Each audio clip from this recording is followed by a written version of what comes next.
Page number 4.54, example number 1.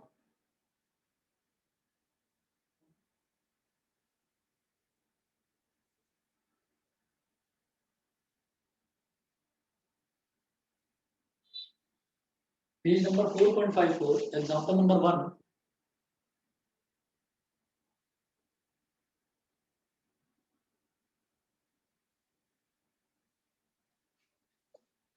Note करें, a train travels a distance of 300 kilometer.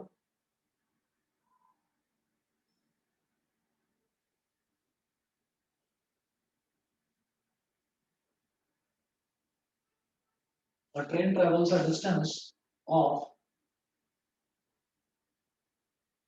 a train travels a distance of 300 kilometer at a constant speed. At a constant speed. Full stop. If the speed of the train is increased by 5 kilometer an hour,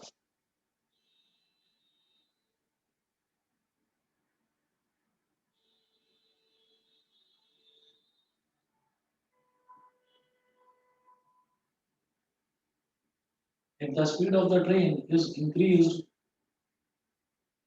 by 5 kilometer an hour, comma, the journey would have taken 2 hours less, comma, the journey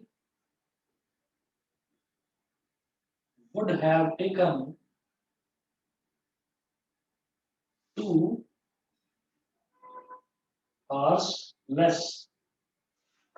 The journey would have taken 2 hours less. Full stop. Find the original speed of the train. Find the original speed of the train. Find the original speed of the train.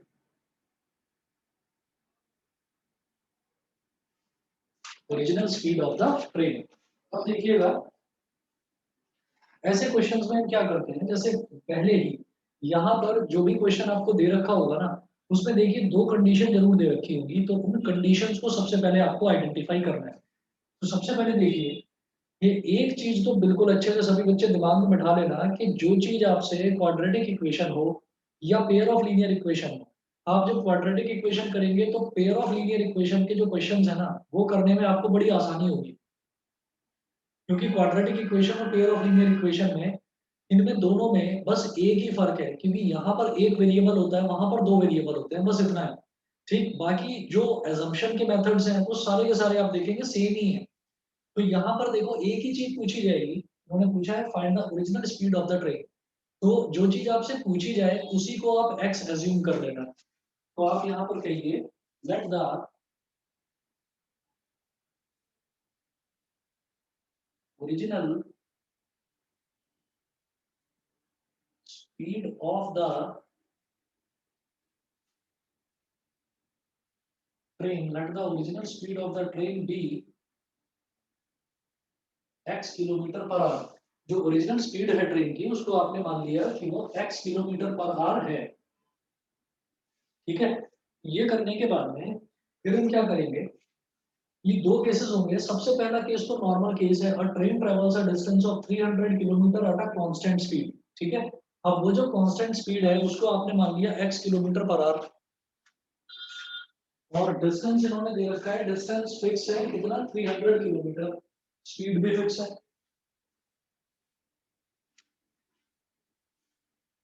तो case first में आप देखेंगे speed हमने assume कर ली x kilometre per our, distance distance भी fix है, दे रखा है 300 किलोमीटर। ठीक है,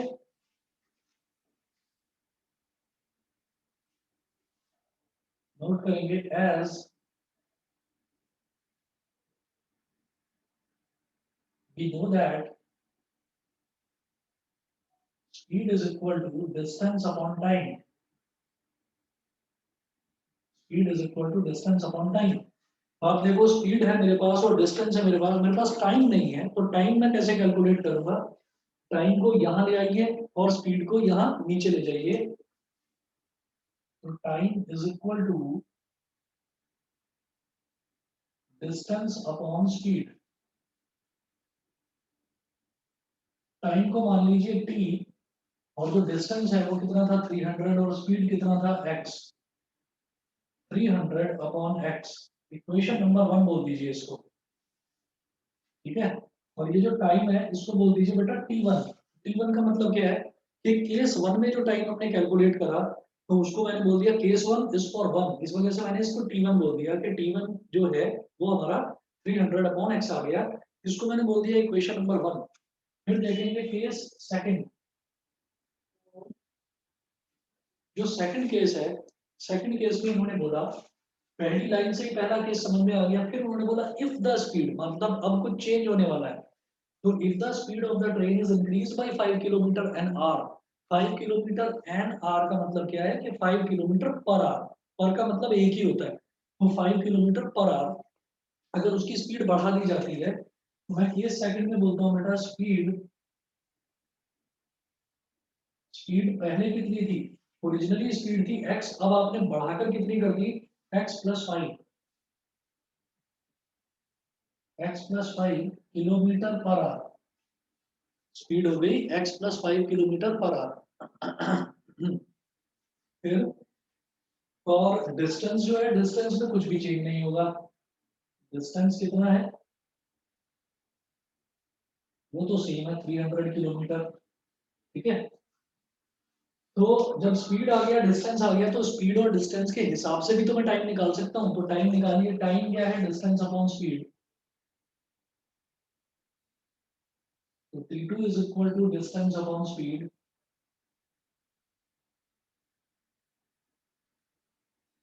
तो t2 is equal to 300 upon speed कितनी है? x plus 5। ये है, इन्होंने बोला if the speed of the train is increased by 5 kilometer an hour, the journey would have taken 2 hours less।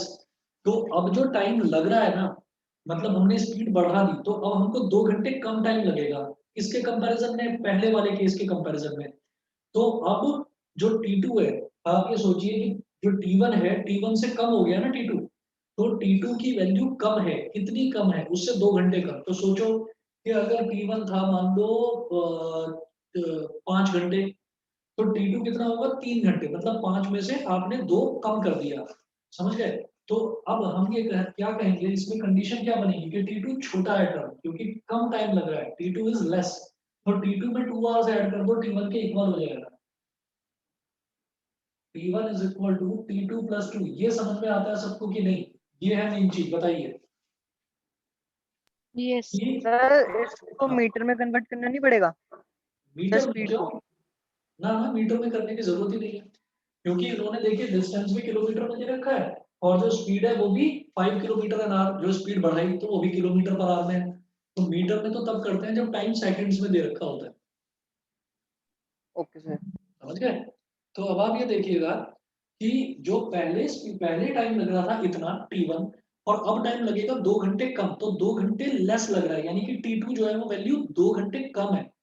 तो अगर T2 में 2 घंटे ऐड कर दूं तो वो T1 के बराबर आ जाएगा। ये सबको समझ में आ गया इतना? Yes sir. ठीक है, चलिए जी, अगर इतना क्लियर है तो अब आप इनकी वैल्यूज डालिए। T1 कितना था? 300 अपॉन x, और T2 कितना था? 300 अपॉन x प्लस 5, और प्लस का 2। तो अब x वाली टर्म्स को लेफ्ट हैंड साइड में ले आओ, 300 upon x minus 300 upon x plus 5 is equal to 2। देखो इस टर्म के न्यूमरेटर में भी 300 है, इस वाले टर्म के न्यूमरेटर में भी 300 है, तो 300 कॉमन लिया जा सकता है, तो मैंने 300 ले लिया कॉमन। तो ब्रैकेट में बचा 1 upon x minus 1 upon x plus 5 और इज इक्वल टू 2। ये हो गया। जब दो टर्म्स हैं तो इनके एलसीएम बिल्कुल अलग अलग दो टर्म्स हैं, तो एलसीएम के नाम पर दोनों मल्टीप्लाई हो जाएंगे, ये टर्म इसमें मल्टीप्लाई हो जाएगा, ये टर्म इसमें मल्टीप्लाई हो जाएगा। तो 300 नीचे वाले दोनों टर्म्स क्या हो गए x इंटू एक्स प्लस 5 और ये x प्लस 5 1 में मल्टीप्लाई हो जाएगा तो ये क्या बन गया x प्लस 5 माइनस ये 1 x में मल्टीप्लाई हो जाएगा तो ये हो गया माइनस का x is equal to 2।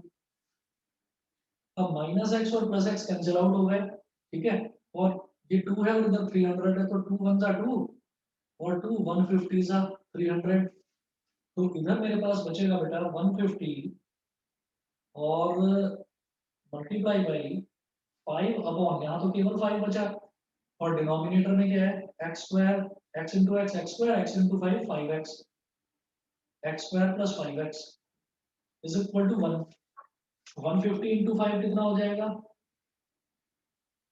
750 750 upon x square plus 5x is equal to 1 तो ये जो एक्स स्क्वायर प्लस 5x है ये यहाँ 1 में मल्टीप्लाई हो जाएगा तो बेटा ये हो गया एक्स स्क्वायर प्लस 5x इधर और 750 1 अपॉन 1 750 इससे मल्टीप्लाई हो जाएगा तो इज इक्वल टू 750। यहाँ तक अगर सभी बच्चों को क्लियर है तो बताइए। Yes sir. ठीक है जी तो ये वाला पोर्शन मिटा दूं इधर से क्वेश्चन नोट कर लिया था सबने बताइए। Yes sir. Yes sir. ठीक है चलिए तो मैं ये मिटा रहा हूँ इस तरफ से।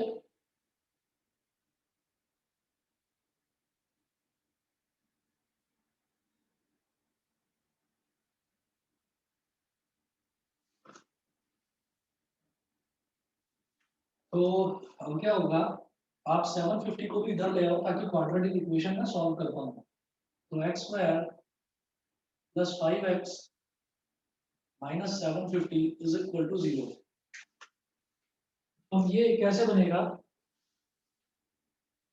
मैं ये जानता हूँ कि 25 3 जा 75 होता है तो 25 में अगर 30 मल्टीप्लाई कर दूंगा तो 750 आ जाएगा कि नहीं ये बताइए भाई 25 इंटू 3 75 होता है 25 3 जा 75 होता है तो 25 में अगर 30 मल्टीप्लाई कर दे मतलब एक जीरो लगा दे तो 75 का 750 बन जाएगा समझ गए यस।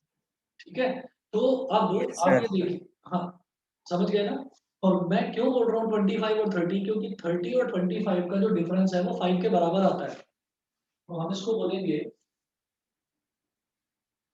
ये हो जाएगा x square plus 30x minus 25x minus 750 is equal to 0। तो ये जो पहली दो टर्म्स हैं इसमें से मैंने x कॉमन ले लिया बेटा ये हो जाएगा x प्लस 30 और ये जो दोनों टर्म्स हैं इसमें से मैंने माइनस 25 कॉमन ले लिया तो ये भी हो जाएगा x plus 30 is equal to 0। इस टर्म में से x प्लस 30 और इसमें से भी x प्लस 30 कॉमन निकाला जा सकता है मैंने कॉमन निकाल लिया x प्लस 30 और फिर यहाँ बचा x और यहाँ बचा माइनस का 25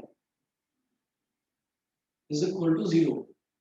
ये हो गया x plus 30 is equal to 0 और x minus 25 is equal to 0। x is equal to minus 30 cross लगा दीजिए नॉट पॉसिबल स्पीड कभी भी नेगेटिव नहीं हो सकती और यहां से आ जाएगा x is equal to 25 kilometre per hour यही आंसर है तो हमें कुछ भी लास्ट में करने की जरूरत नहीं पड़ेगी हमारे लिए काम बहुत आसान हो जाएगा हमसे जो चीज पूछी जा रही है ना आप बिना कुछ सोचे समझे आप उसी को x मान लीजिए ताकि आंसर निकालते टाइम जो x की वैल्यू आएगी आप में से किसी भी बच्चे को कंफ्यूजन ना हो जो उसकी वैल्यू आएगी आपको वही आंसर लिख देना बताइए जी क्लियर है ना सभी को समझ में आ गया ये वाला यस सर। ठीक है ठीक है तो इसको थंब रूल बना लीजिए कि अगर कोई भी क्वेश्चन आता है उसमें आपसे जो चीज पूछी जाए आप उसी चीज को x मान लेना जो क्वेश्चन पूछा जाएगा उसी को आपको x मानना है ठीक है चलिए जी मैं आगे बढ़ता हूँ अगला क्वेश्चन देखता हूँ example number 2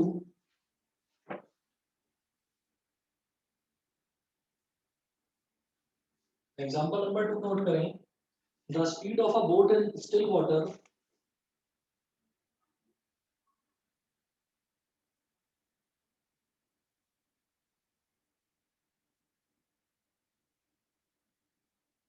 of a boat in still water is 15 kilometer per hour.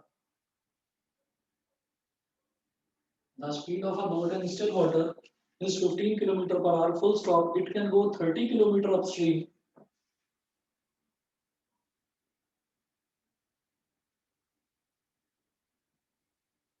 It can go 30 kilometer upstream. It can go 30 kilometer upstream and return downstream to the original point.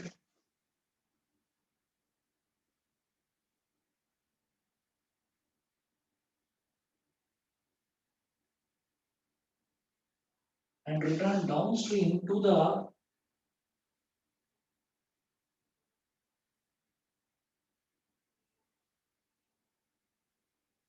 original point in 4 hours 30 minutes. In 4 hours 30 minutes. Full stop. Find the speed of the stream. Find the speed of the stream.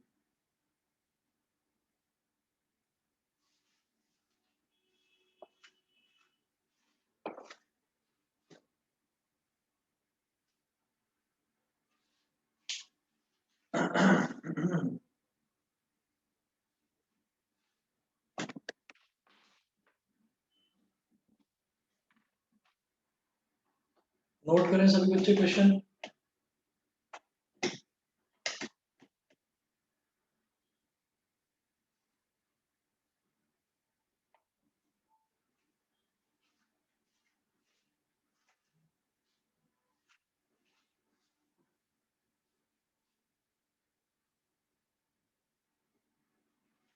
देखिए दो terms होती हैं जब भी boat वाला question आता है या स्विमिंग वाला क्वेश्चन आता है तो दो टर्म्स होती हैं।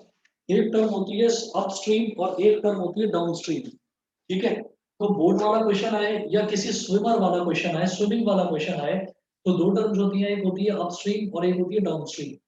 हम ये जानते हैं कि जब हम कभी भी स्विमिंग पूल में अगर हम स्विमिंग करने जाते हैं तो स्विमिंग पूल का जो पानी होता है वो पानी स्टेबल होता है, वो रेस्ट में होता है।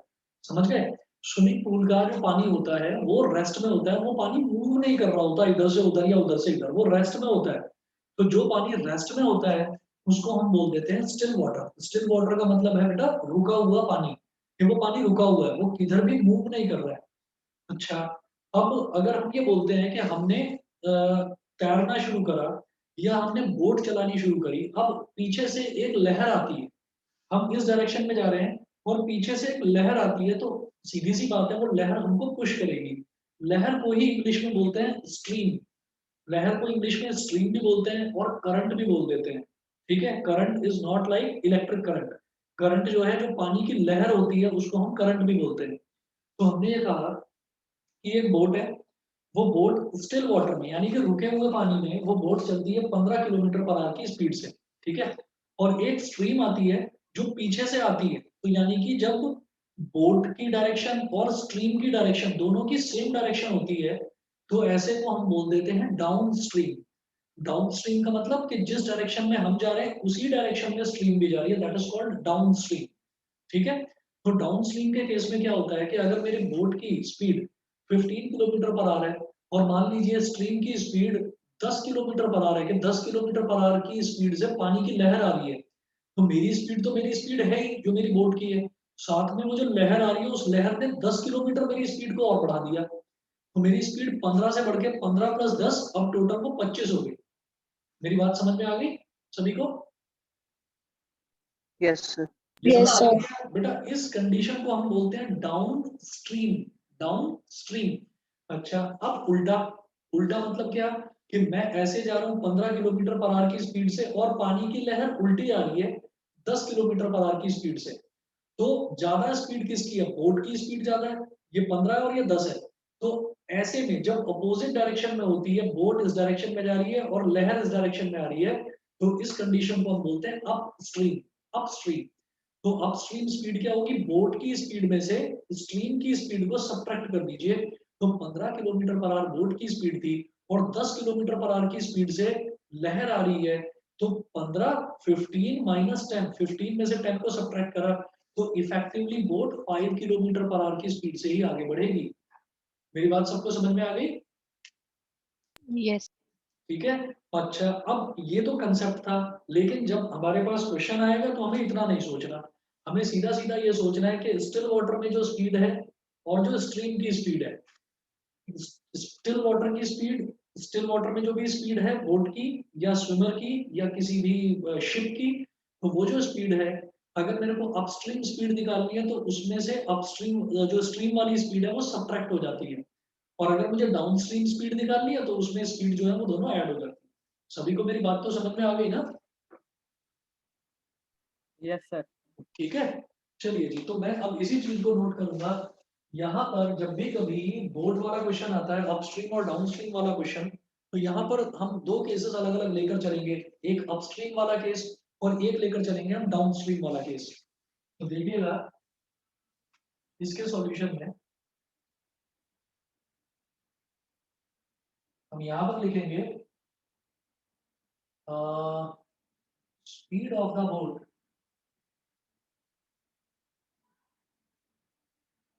In speed of the boat इन, ये दिखाई नहीं दे रहा है, मैं इधर नोट कर रहा हूँ नीचे, speed of the boat in still water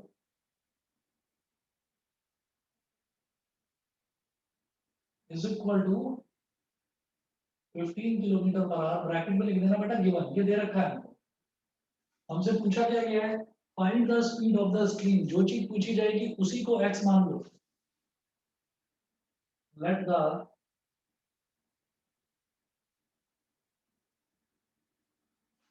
speed of the stream be x kilometre per hour. यहां पर लिखें बेटा केस 1 अपस्ट्रीम। आप ये कहोगे यहाँ तो कोई दो दो केस हमको दे भी नहीं रखे। आप ये समझ लीजिए कि जब भी बोर्ड वाला क्वेश्चन आएगा आपको दो केसेस बनाने ही बनाने हैं, चाहे दे रखे हो चाहे ना दे रखे हो। अपस्ट्रीम का अलग और डाउनस्ट्रीम का अलग, दोनों अलग अलग बनाएंगे। मैं जानता हूं कि बोट की स्टिल वाटर में, रुके हुए पानी में, बोट की स्पीड इतनी है 15 किलोमीटर पर आवर, स्ट्रीम की स्पीड x है। तो जब अपस्ट्रीम की बात करते हैं तो स्पीड सब्ट्रैक्ट हो जाती है, तो मैं बोलूंगा अपस्ट्रीम के केस में जो स्पीड है ये हो जाएगी 15 minus x kilometre per our. ठीक है, it can go 30 kilometre upstream, 30 kilometre upstream यानी कि डिस्टेंस कितना है 30 किलोमीटर।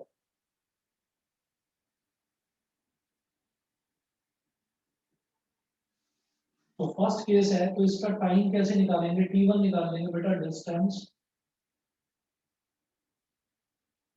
Upon speed. तो t1 हो गया 30 अपॉन स्पीड कितना है 15 माइनस एक्स आवर्स। कितने घंटे लगेंगे अपस्ट्रीम ट्रैवल करने में बोट को। उसके बाद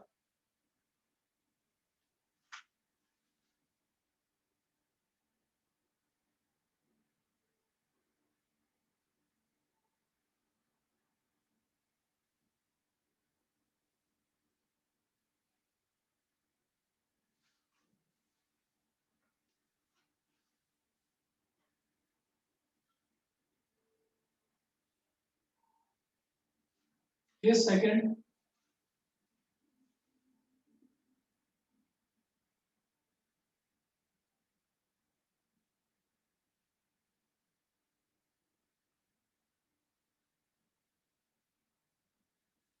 डाउनस्ट्रीम। तो डाउनस्ट्रीम में सीधी सीधी बात है, जिस डायरेक्शन में बोट जा रही है उसी डायरेक्शन में स्ट्रीम भी आ रही है, लहर भी आ रही है, तो दोनों की स्पीड ऐड हो जाएंगी।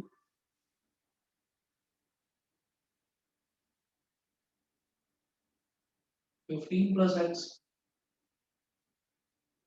Kilometre per our. अब ध्यान से पढ़िए क्वेश्चन को, क्या लिखा हुआ है, इट कैन गो, यानी इट क्या है, boat, boat can go 30 kilometre upstream and return downstream. Return का मतलब क्या है, जब वो 30 किलोमीटर जाएगी बोट तो 30 किलोमीटर ही तो वापस आएगी। तो जब वो डाउनस्ट्रीम आ रही है, जब वो अपस्ट्रीम जा रही है तब भी 30 किलोमीटर उसने डिस्टेंस ट्रेवल करा, और जब वो वापस आ रही है डाउनस्ट्रीम तब भी वो 30 किलोमीटर डिस्टेंस ट्रेवल करेगी। मैं दिल्ली से जयपुर जितना जाऊंगा जितना किलोमीटर दिल्ली से जयपुर होंगे, जयपुर से दिल्ली भी उतने ही किलोमीटर होंगे। तो उन्होंने बोला it can go 30 kilometre upstream and return downstream to the original point. ठीक है, टू द ओरिजिनल पॉइंट। तो डाउनस्ट्रीम के केस में भी हमारा जो डिस्टेंस है वो सेम रहेगा 30 किलोमीटर। T2 अगेन टाइम जो है वो फिर यही हो जाएगा डिस्टेंस अपॉन स्पीड।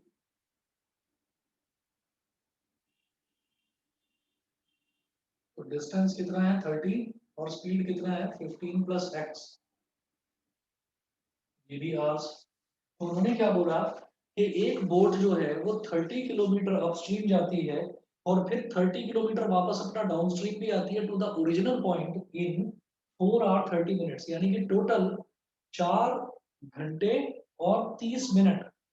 30 मिनट्स का मतलब क्या होता है हाफ एन आवर। ठीक है, तो वो टोटल 4.5 घंटे में जाना और आना कर लेती है, मतलब ये टोटल टाइम है। सभी को ये बात समझ में आ गई कि ये टोटल टाइम है 4.5 आवर्स। Yes sir. ये यस सबको क्लियर है? पालकी समझ में आ गया? यस।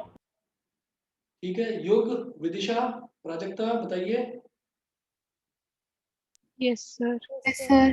Yes, sir. ठीक है जी, तो अब आप नोट करें एज पर क्वेश्चन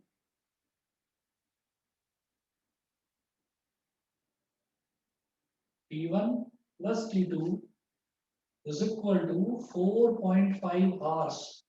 भाई 4 आवर एंड 30 मिनट्स को मैं 4.5 घंटे बोल सकता हूँ ना, तो 4.5 आवर्स हो गया।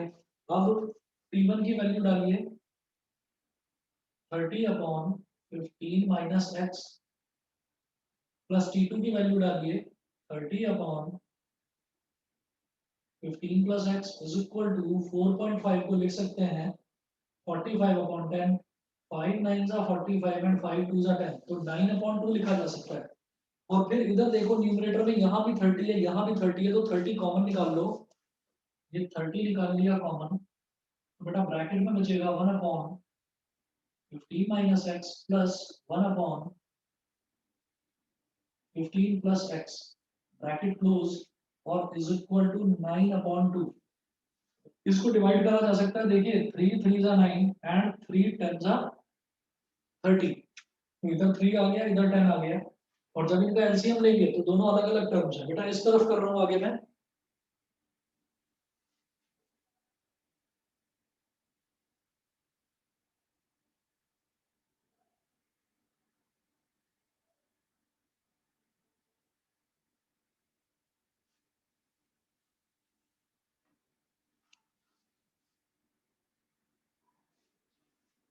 तो यहाँ पर 10 कॉमन ले रखा है, और जब एलसीएम लेंगे तो इधर बाहर तो 10 हो ही गया।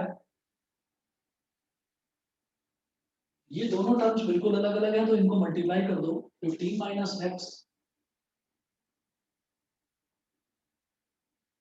इंटू 15 प्लस एक्स, ब्रैकेट कर दिया क्लोज। अब 15 प्लस एक्स इस 1 से मल्टीप्लाई हो जाएगा, तो ये हो गया 15 प्लस एक्स प्लस बीच में प्लस का साइन, 15 माइनस एक्स इस 1 से मल्टीप्लाई हो जाएगा, तो ये हो जाएगा 15 minus x is equal to. देखिए जब बीच में प्लस का साइन है तो मैंने जरूरी नहीं समझा ब्रैकेट लगाना, क्योंकि प्लस का साइन है तो उसके साइन तो चेंज होंगे नहीं, जो साइन है वही रहेंगे। हाँ, अगर ये बीच में माइनस का साइन होता तो फिर मैं 15 माइनस एक्स को ब्रैकेट में लिखता। ठीक है, बाकी ब्रैकेट लगाना is a good practice, bracket जरूर लगाएं आप। ब्रैकेट लगाने से गलती के चांसेस कम हो जाते हैं। Minus x plus x cancel out हो गया, न्यूमरेटर में यहाँ बचा 10 और यहाँ 15 प्लस 15 कितना हो गया 30। तो 10 multiplied by 30 upon 15 minus x into 15 plus x, A minus B into A plus B क्या होता है A square minus B square, तो ये हो जाएगा 15 का स्क्वायर माइनस एक्स का स्क्वायर इज इक्वल टू 3/2। तो 3 1 जा 3, 3 10 जा 30, और 10 इंटू 10 कितना हो गया बेटा 100। 100 अपॉन 15 का स्क्वायर हो गया 225 minus x square is equal to 1 upon 2। अब क्रॉस मल्टीप्लिकेशन कर दीजिए, ये इसमें मल्टीप्लाई हो जाएगा और 100 इसमें मल्टीप्लाई हो जाएगा। तो 225 माइनस एक्स स्क्वायर, जब इसको 1 से मल्टीप्लाई करा तो यही था, और 100 इंटू 2 कितना हो गया 200। अच्छा, तो अब क्या करें, अब इसमें कोई एक्स वाली टर्म तो आ नहीं रही, चलिए कोई बात नहीं, बहुत अच्छी बात है। अब आप क्या करिए, 225 को इधर ले जाओ, तो माइनस का x square is equal to 200 minus 225, तो minus x square is equal to कितना हो गया, माइनस का 25, माइनस से माइनस कट गया तो एक्स कितना हो गया 5 किलोमीटर पर आवर। तो ये 5 किलोमीटर पर आवर क्या हो गया, हमारा जो लहर थी, जो स्ट्रीम थी, ये स्ट्रीम की स्पीड आ गई। बताइए, समझ गए? ठीक है, चलिए जी, ये हमारा एग्जांपल नंबर 2 था। फिर नेक्स्ट देखते हैं example number 3।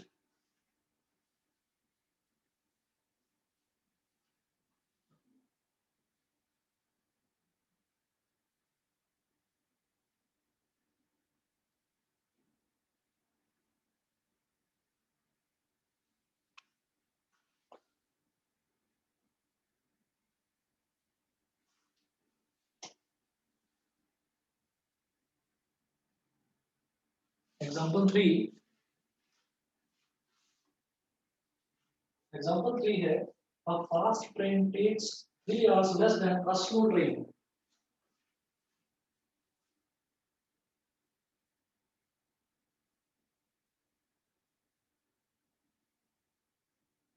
A fast train takes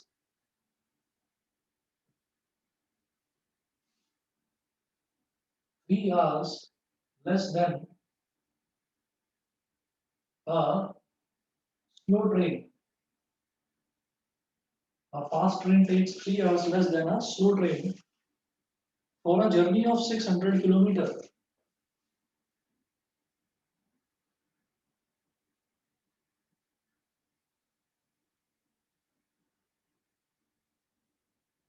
For a journey of 600 kilometers, full stop. If the speed of the slow train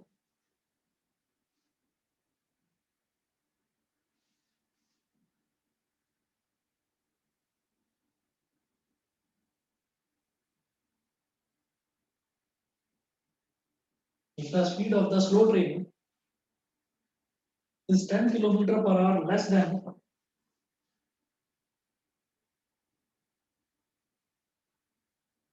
is 10 kilometers per hour less than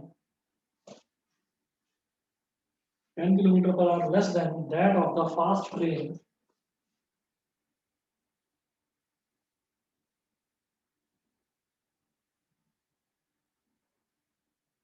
less than that of the fast train, find the speeds of the two trains. Find the speeds of the two trains.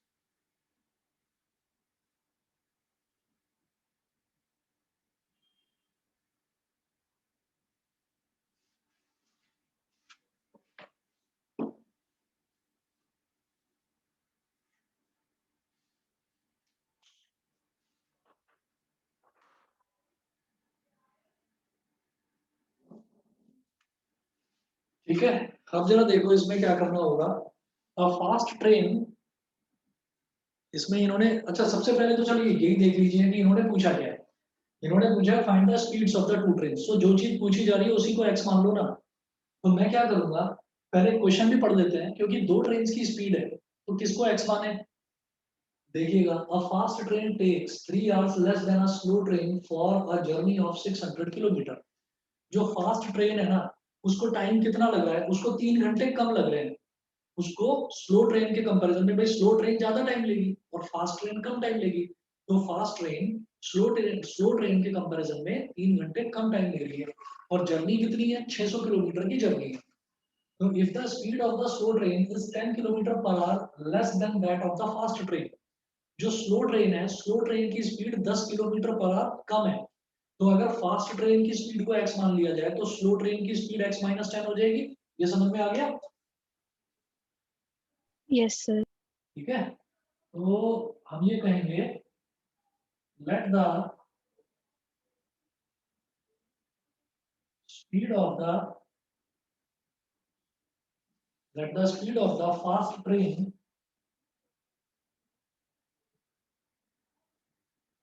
be x kilometer per hour, then speed of the slow train will be speed of the slow train will be x minus 10 kilometre per our. ठीक है, ये हमने अपने आप से नहीं लिया, ये चीज क्वेश्चन में गिवन है कि जो स्लो ट्रेन है उसकी स्पीड फास्ट के कंपैरिजन में 10 किलोमीटर पर आवर कम है। ठीक है, तो एक तो ये हो गया। उसके बाद देखते हैं,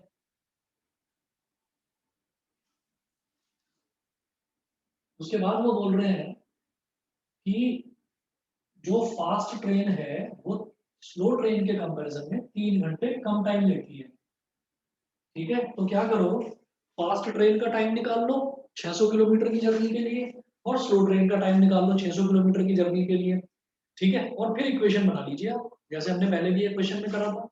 देखिए, मैं इसमें दो केस लूंगा, एक फास्ट ट्रेन का लूंगा और एक स्लो ट्रेन का लूंगा। तो सबसे पहले बात करते हैं केस फर्स्ट। केस फर्स्ट लिखें और ब्रैकेट में मेंशन करिए बेटा fast train.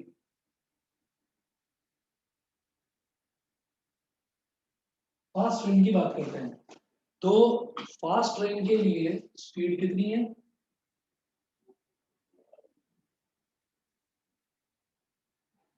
x kilometre per our, और जो डिस्टेंस है वो है 600 किलोमीटर, और टाइम होता है डिस्टेंस अपॉन स्पीड। तो T1 बोल दीजिए यहाँ,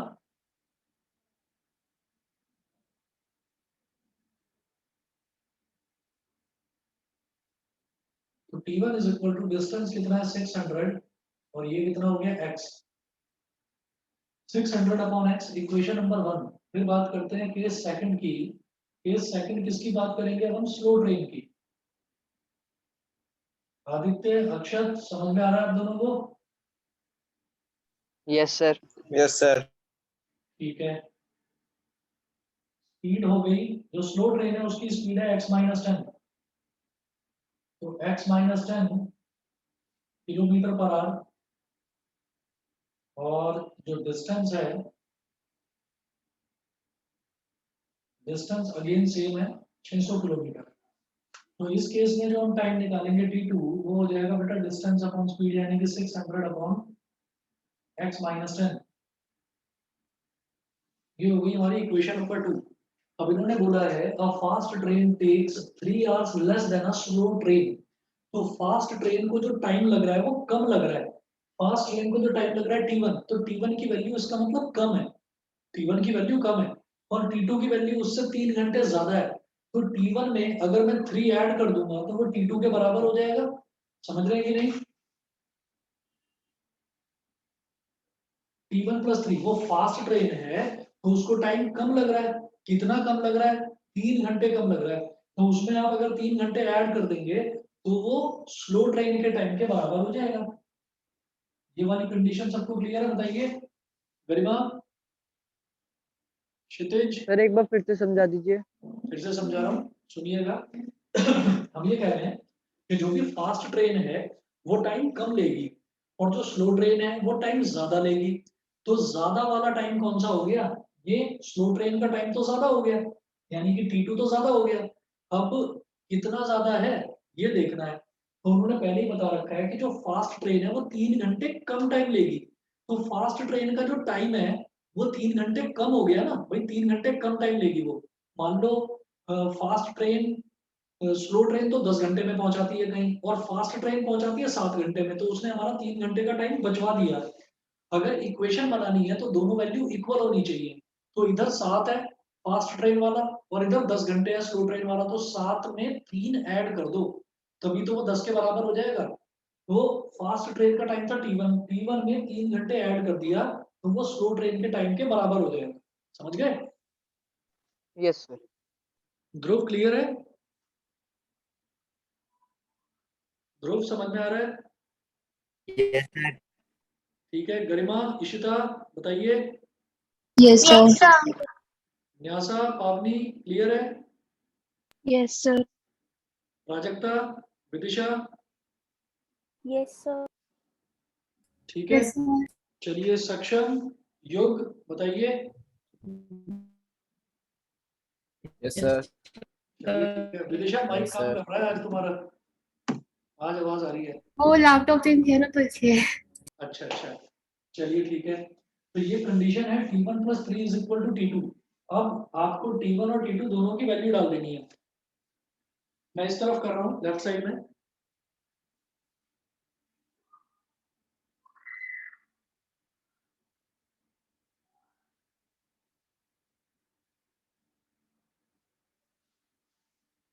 अच्छा, कल जैसा सैटरडे है तो मैं सोच रहा था कि आप लोगों की क्लास सुबह ले लेता थोड़ा जल्दी, लेकिन कुछ बच्चों का स्कूल है तो वो पॉसिबल नहीं हो पा रहा है।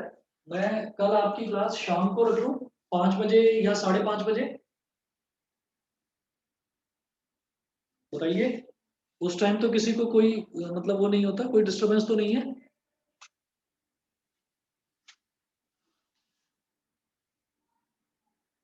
बता दो, कल शाम को 5 या 5:30 बजे रखूँ आपकी class? Yes. Yes, sir. Yes, sir. कोई दिक्कत Yes, नहीं है। sir. सब बच्चे कंफर्टेबल है ना? Yes, sir. अच्छा, हमारा न्यासा को प्रॉब्लम है 5 to 6:30। अच्छा, ये बताओ, दोपहर में 2 बजे रख लूँ क्लास? Yes, sir. जल्दी ठीक रहेगा। दोपहर में 2 बजे चलेगा? Yes, sir. जल्दी ठीक रहेगा। जल्दी ठीक रहेगा।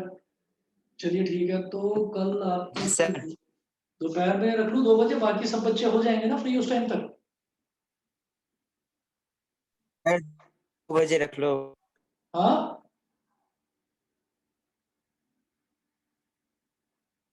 जो 2 बजे आवाज सर। सक्षम, आवाज कट गई। सर 5 बजे ही रख लो। 5 बजे अभी न्यासा का मैसेज आया, उसकी कोई क्लास है शायद 5 to 6:30, वो बिजी है। तो मैं तो सभी बच्चों का देखूंगा, जो सब बच्चे जिसमें कंफर्टेबल हो गए। बताइए, 2 बजे हो जाएगा ना अक्षत? Yes sir. चलिए, ये यस सर की आवाज थोड़ी धीमे से आई, लगता है कुछ प्रॉब्लम है 2 बजे।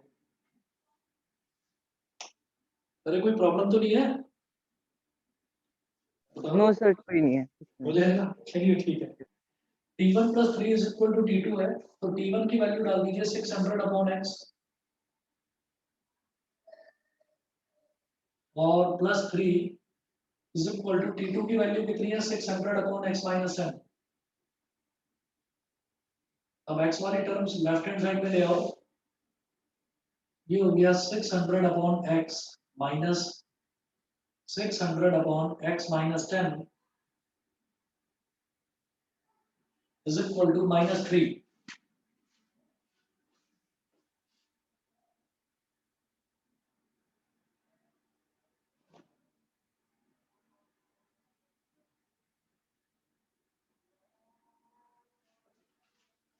चलिए जी, तो अब आप ये देखिए, जब इनको सॉल्व करेंगे तो इधर x और इधर x माइनस 10 है, तो वो दोनों को मल्टीप्लाई कर देंगे, x इंटू एक्स माइनस 10। अब ये दोनों मल्टीप्लाई हो गए। अच्छा हाँ, एक काम और, मैं जब देख रहा हूँ कि दोनों के न्यूमरेटर सेम है, 600 600 दोनों के न्यूमरेटर में है, तो 600 तो निकालो पहले कॉमन, कैलकुलेशन आसान हो जाएगी। 600 निकाल लिया कॉमन, ये बचा 1 upon x minus 1 upon x minus 10 is equal to -3। 3 1 जा 3, 3 2 जा 6, और आगे 2 जीरो और लगा, ये तो 200 आ गया इधर। ये हो गया 200, और इन दोनों का एलसीएम ले लिया तो ये मल्टीप्लाई हो गए x इंटू एक्स माइनस 10। अब x माइनस 10 को 1 में मल्टीप्लाई कर देंगे, तो x माइनस 10 माइनस 1 को x में मल्टीप्लाई कर देंगे तो x इज इक्वल टू -1। ये हो गया।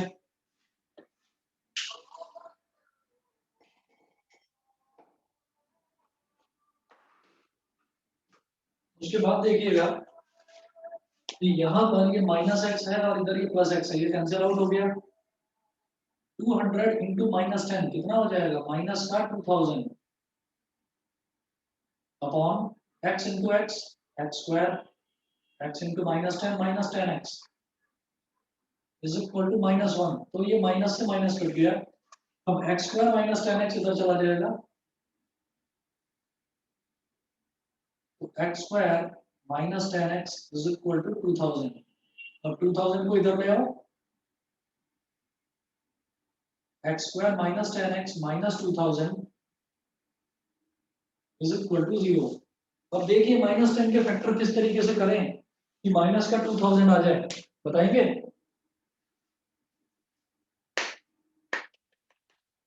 बताइए जी। अगर 20 और 10 ले लूं तो भी 2000 तो नहीं आने वाला, तो भी 200 आएगा। 20 इंटू 10 जो है वो 200। -50 और 40। 50 और 40 अगर ले लें तो 5 4 जा 20 और 2 0, बिल्कुल सही है। -50 और प्लस का 40, तो ये हो जाएगा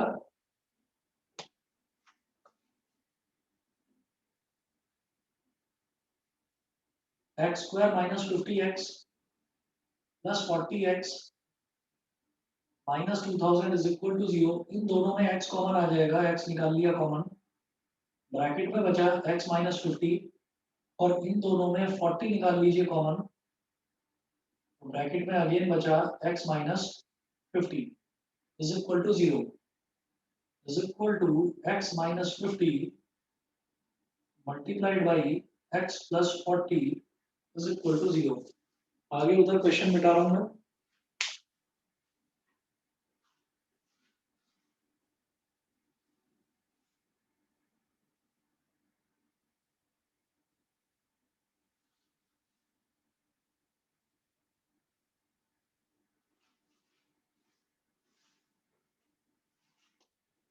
तो x -50 is equal to 0. Similarly, x plus 40 is equal to 0. ये हो गया। -50 को उधर ले जाएंगे तो x is equal to 50 और इधर +40 को उधर ले जाएंगे तो x is equal to -40 हो गया। ये तो पॉसिबल ही नहीं है क्योंकि स्पीड जो है वो आपका -40 हो ही नहीं सकती, नेगेटिव में नहीं हो सकती। तो इसका मतलब स्पीड कितनी है, 50 किलोमीटर पर आवर है स्पीड फास्ट ट्रेन की। फास्ट ट्रेन की फास्ट ट्रेन की स्पीड तो 50 किलोमीटर पर आवर है। ग्रुप समझ में आ रहा है? Yes sir. ठीक है, बताओ ये जो फास्ट ट्रेन है इसकी स्पीड 50 किलोमीटर पर आवर है, इससे तेज तो तुम स्कूटी चला लेते हो। ये कौन से जमाने में जी रहे हैं लोग, समझ में नहीं आ रहा। चलिए, जो स्लो ट्रेन है वो है x -10 यानी कि 50 -10, इसकी स्पीड कितनी हो गई 40 किलोमीटर पर आवर। हाँ जी, क्लियर है सभी बच्चों को, बताइए। Yes, sir. Yes sir. ठीक है, चलिए जी अगला क्वेश्चन देखते हैं फिर। अगला क्वेश्चन, ये वाला जो क्वेश्चन अभी अभी हमने करा ना, ये वाला क्वेश्चन 2017 में आया था। अगला नोट करिएगा, a plane left, example number 4।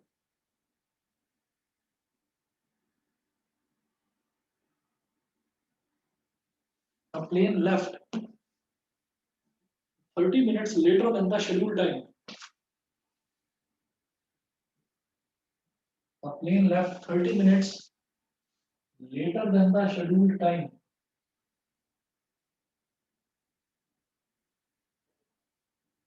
Later than the scheduled time, and in order to reach its destination, and and in order to reach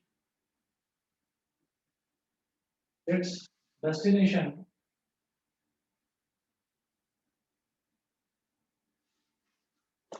in order to reach its destination 1500 kilometers away in time, 1500 kilometer away, 1500 kilometer away in time, it has to increase its speed. It has to increase its speed by 250 kilometer per hour, by 250 kilometer per hour from its usual speed, from its usual speed, from its usual speed. Full stop. Find its usual speed.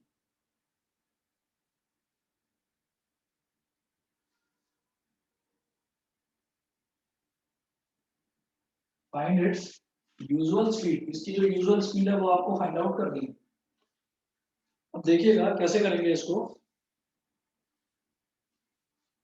इन्होंने बोला a plane left 30 minutes later than scheduled time. जो उसका scheduled time है उससे 30 minute later, यानी कि 30 minute late हो गया, वो आधे घंटे बाद चलता है.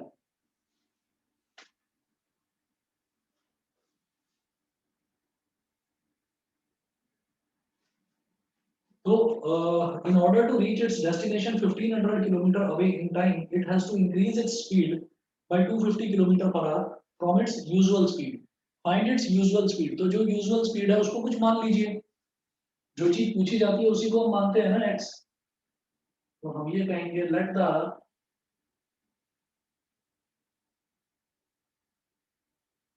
usual speed of the plane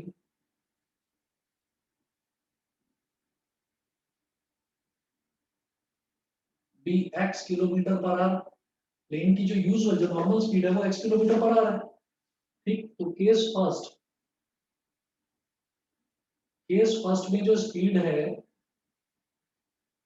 वो है x किलोमीटर पर आवर, और जो डिस्टेंस है वो कितना है 1500 किलोमीटर. तो टाइम कितना होगा, कितना टाइम लगेगा अगर वो अपनी यूजुअल स्पीड से नॉर्मली फ्लाई कर रहा है प्लेन, तो कितना टाइम लगेगा. डिस्टेंस अपॉन स्पीड, यानी कि 1500 अपॉन x. इसको बोलो इक्वेशन नंबर 1. फिर केस सेकंड में क्या है कि जो प्लेन है वो उड़ने में लेट हो गया, फ्लाई करने में लेट हो गया. कितना लेट हो गया, 30 मिनट्स लेट हो गया. ठीक है. तो वो बोल रहे हैं कि अब 30 मिनट वो लेट उड़ना शुरू हुआ, लेकिन वो बोल रहे हैं कि in order to reach its destination 1500 kilometre away in time, यानी कि डिस्टेंस है 1500 किलोमीटर.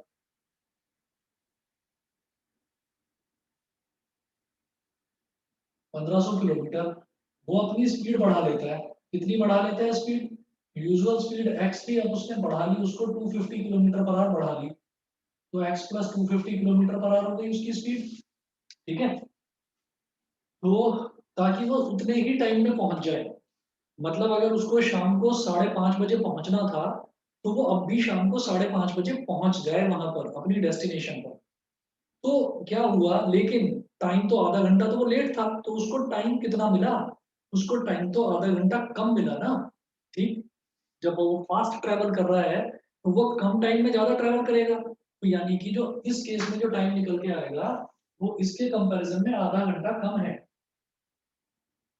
तो T2 इज इक्वल टू कितना हो जाएगा बेटा 1500, यानी कि डिस्टेंस अपॉन ये वाली स्पीड अपॉन x प्लस 250. ठीक है. तो ये जो T2 है ये फास्ट मूव कर रहा है, प्लेन फास्ट मूव कर रहा है, तो ये वाला टाइम कम है. कितना कम लग रहा है उसको टाइम, आधा घंटा कम मिला उसको टाइम, तो आधा घंटा कम है. तो T2 में, इस T2 में अगर हाफ आवर यानी कि आधा घंटा जोड़ दिया जाए तो वो T1 के बराबर आ जाएगा. ये सबको समझ में आ गया. Yes, sir. बताइए.